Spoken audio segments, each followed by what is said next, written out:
5 তারিখে রাত্রে অর্থাৎ 6 তারিখে 1,20,000 গুলি নাকি সেদিন ফুটানো হয়েছে।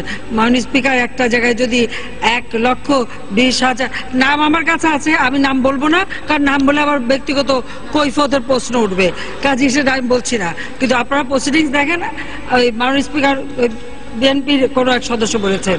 তা আমার প্রশ্ন হচ্ছে যে 1,20,000 গুলি যদি একটা জায়গায় ফোটানো হয়ে থাকে, তো সেই জায়গার আসে, এটা খুব ফাঁকা জায়গা না, দুপাশে বড় বড় বিল্ডিং, প্রত্যেকটা বিল্ডিং এর গায়ে তো তখন গুলির দাগ থাকবে, প্রত্যেকটা বিল্ডিং এ তো গুলির দাগ থাকবে।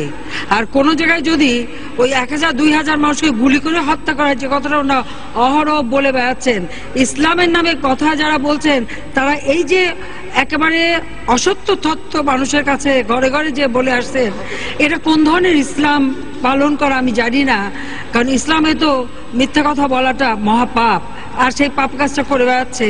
তো সেখানে এই যে এত গুলি, এত লাশ, সব নাকি গুম হয়ে গেল একেবারে আধা ঘন্টার মধ্যে, যেখানে সব চলে গেল, ওই 2 ঘন্টার মধ্যে ভারতের থেকে ট্রাক আসলো, লাশ নিয়ে গেল, নানা ধরনের মিথ্যা কথা সারা বাংলাদেশে গ্রামে গ্রামে মহিলাদের কাছে বিভিন্ন জায়গায় জায়গায় এই সমস্ত আজে বাজে মিথ্যা তথ্য, অসত্য তথ্য দিয়ে মানুষকে বিভ্রান্ত করা হচ্ছে।